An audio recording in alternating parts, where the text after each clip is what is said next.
चार घर के टोला जे कहेला से होला। ये लोग अपने अपने स्वार्थ सिद्धि के लिए राजनीति करते हैं। भारतीय जनता पार्टी गांव, गरीब, किसान, नौजवानों के लिए राजनीति करती है। दोनों के सोच में फर्क है और दो सोच में से एक सोच को जनता को चुनना था। तो कुशवाहा जी यह कह रहे थे कि नीतीश जी डिक्टेटर के तरह और जो उनका जनाधार खत्म हो गया है। नीतीश जी जो हैं वो अपने मन से चलते हैं, कभी इधर कभी उधर, कभी दाएं कभी बाएं। नमस्कार, मेरा नाम आलोक है। आप लास्टीज देख रहे हैं। बिहार में जो महागठबंधन बनकर तैयार हुआ था, कुढ़नी उपचुनाव के नतीजों के बाद उसे जोरदार झटका लगा है।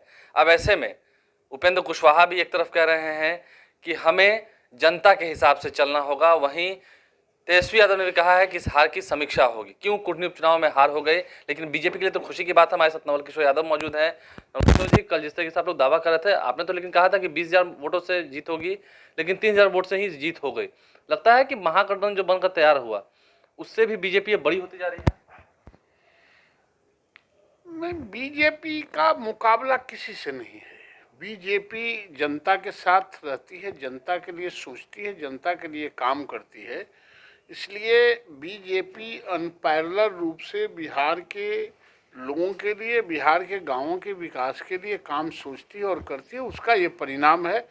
और कुढ़नी के तमाम मतदाताओं को मैं बधाई देता हूं, अभिनंदन करता हूं कि उसने विचारों को चुना, परिवारों को और व्यक्तिवादियों को रिजेक्ट किया। इसलिए तो उपचुनाव हुए हैं तो बोचहा में आपकी हार हुई, फिर मोकामा में भी आपकी हार हुई थी ना।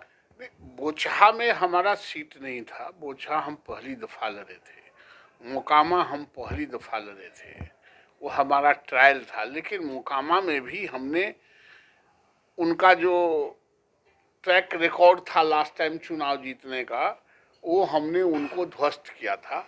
और बोचहा में भी हम प्रथम बार चुनाव लड़े थे, लेकिन एक चरम सीमा तक हम लोगों ने पहुंचाया था। इसलिए बोचहा से जोड़ के कुढ़नी को नहीं देखा। ठीक है, तो मतलब आप मानते हैं कि जो महागठबंधन 7 दलों का बनकर तैयार हुआ है, बीजेपी को उससे कोई दिक्कत नहीं होगी? ये कल अलार्मिंग मैसेज था। निश्चित रूप से बीजेपी को इन लोगों से कोई दिक्कत नहीं। एक कहावत है, चार घर के टोला जे कहेला से होला। ये लोग अपने अपने स्वार्थ सिद्धि के लिए राजनीति करते हैं। भारतीय जनता पार्टी गांव, गरीब, किसान, नौजवानों के लिए राजनीति करती है।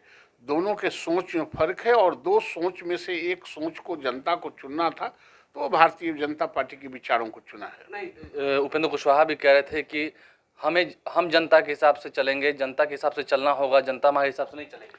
नहीं, वो तो उपेंद्र कुशवाहा जी यह कह रहे थे कि नीतीश जी डिक्टेटर के तरह और जो उनका जनाधार खत्म हो गया है, नीतीश जी का जनाधार खत्म हो गया है, वो उनके साथ कोई मतदाता है नहीं। तो ये जनता के हिसाब से हमें चलना होगा हमारी पार्टी। हम मतलब उनका कहने का मतलब था कि यह जो सरकार है, नीतीश जी जो हैं वो अपने मन से चलते हैं, कभी इधर कभी उधर, कभी दाएं कभी बाएं। उनका कहने का मकसद यह था, जो आरसीपी सिंह ने कहा था कि ये शाम में भूंजा खा के ह करने से जनता आपके साथ नहीं रहेगी। आप चाहते हैं जनता आपके हिसाब से चले।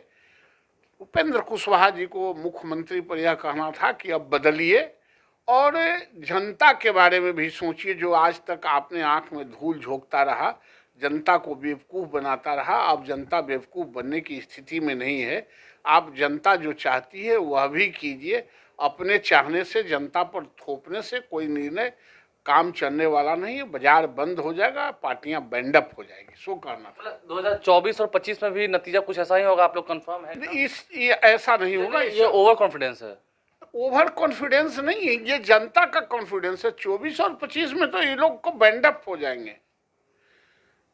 दो चुनना होगा, दो विचारधाराओं में से चुनना होगा कि एक गांव को, किसान को, नौजवान को हितैषी देखने वाले और चलाने वाली पार्टियां भारतीय जनता पार्टी विचारों से, और दूसरे व्यक्तिवादी, परिवारवादी, अवसरवादी एक धारा है।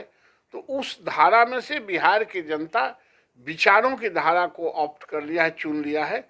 ये अवसरवादियों का, पलटीवादियों का, परिवारवादियों को जनता ने रिजेक्ट किया है। ये उसका परिणाम है। देखिए, परिवारवादियों को रिजेक्ट किया है जनता ने, उसका परिणाम है। और उपेंद्र कुशवाहा आईना क्या नीतीश कुमार को दिखा रहे थे? ये भी एक सवाल खड़ा किया है नवल किशोर यादव ने। क्या कुछ कहा है? कुटनी उपचुनाव में बीजेपी को जीत मिली है, बीजेपी के नेता काफ़ी खुश हैं, गदगद हैं, और अब आगे कह रहे हैं कि 24 और 25 में भी हाल कुछ ऐसा ही होना है महागठबंधन का। हमारे चैनल को सब्सक्राइब कर लें, साथ साथ फेसबुक पेज भी लाइक करें। धन्यवाद।